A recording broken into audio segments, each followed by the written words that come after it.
मैं चाहूंगा हम सबके बीच में सदर विधानसभा के महासचिव भाई महेश चंद्र गौतम जी आए और हम सबको दो शब्द कहे।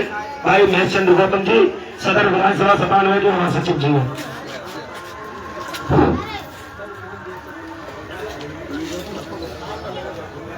सबसे पहले मैं गौतम बुद्ध जी व अम्बेडकर साहब और मान्यवर काशीराम जी और माननीय बहन कुमारी मायावती जी को श्रद्धा सुमन अर्पित करते हुए अपनी बात आप लोगों के समक्ष रखता हूँ एवं आदरणीय नगर के सम्मानित साथियों को जय भीम नमो बुद्धाय।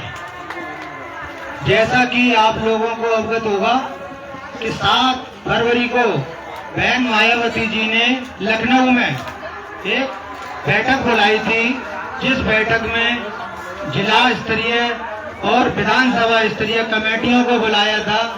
यहाँ तक कि विधानसभा प्रभारी एवं विधानसभा अध्यक्ष को बुलाकर ये दिशा निर्देश दिए गए थे कि आप अपनी विधानसभा में जाकर सेक्टर और सेक्टर पे बूथ कमेटी और सेक्टर कमेटी का गठन करें। इसके लिए ये सभा बुलाई गई है।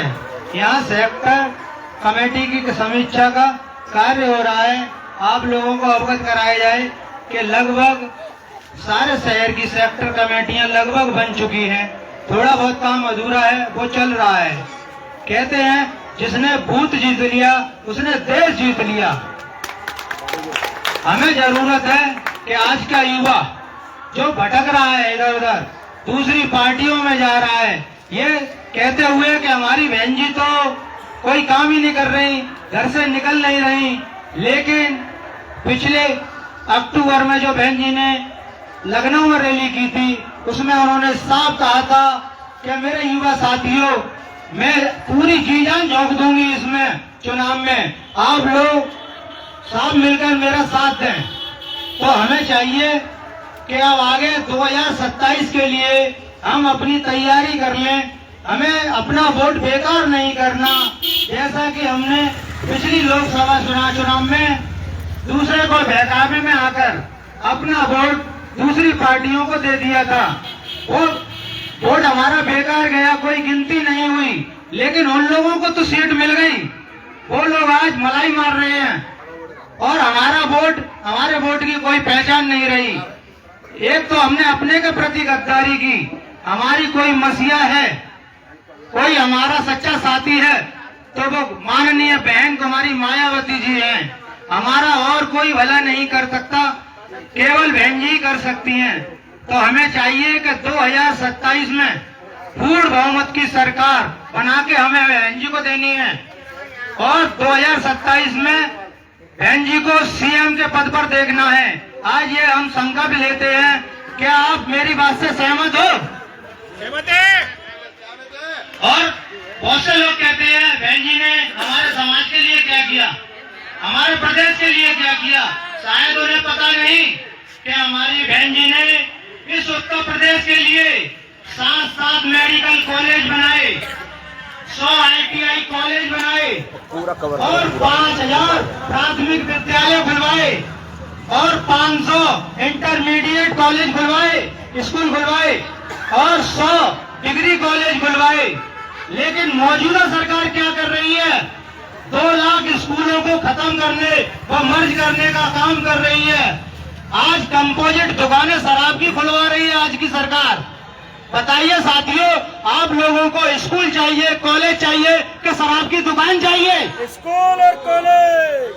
अगर स्कूल कॉलेज चाहिए तो स्कूल कॉलेज बनाने वाला लाना पड़ेगा, और अगर दारू की दुकान चाहिए तो आप पैसे भटके हो, पैसे ही भटके रहो और वोट देते रहो।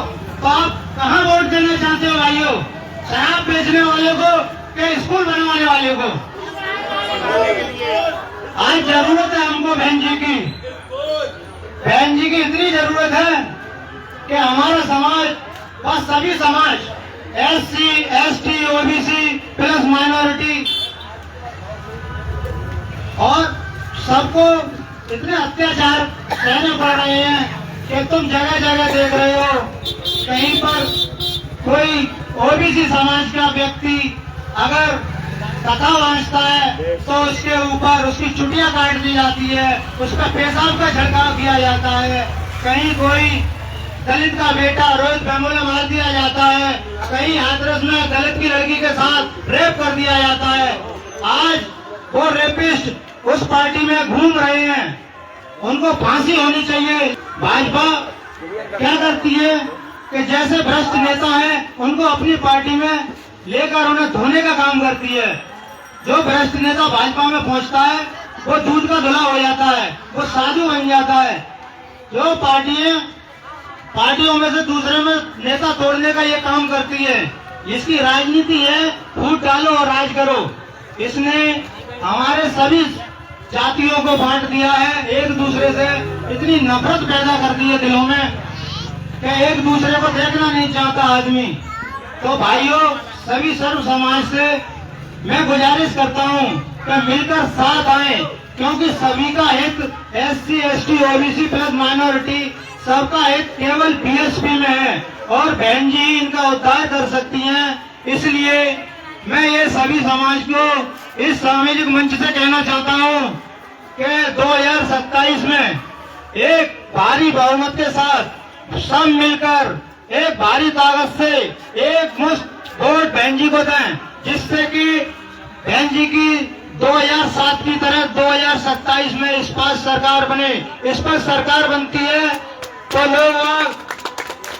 लोगों को उनके कार्यों को करने का मौका मिलता है, उनके विचारों की और उनके सुधारों की नीतियां बनाई जाती हैं। जब हमारा नेता ही नहीं होगा गद्दी पे तो हमारी सुनने वाला कौन होगा? कोई नहीं।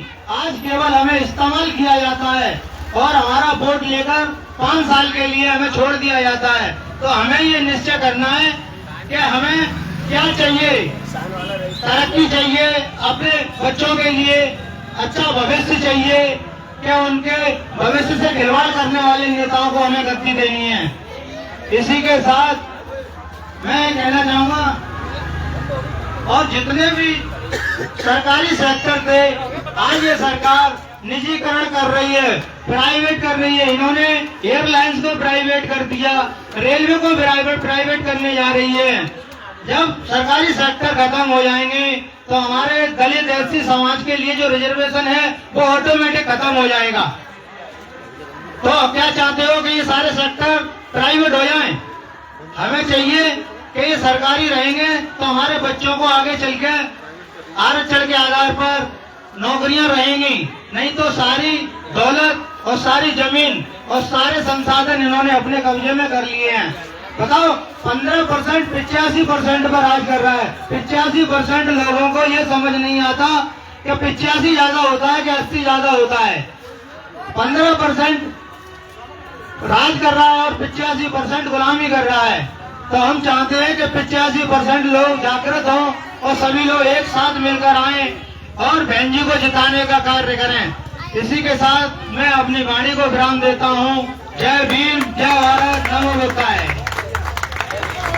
बहुत बहुत धन्यवाद भाई महेश चंद्र गौतम जी, जो आपने अपने विचार हम लोगों के बीच साझा किए।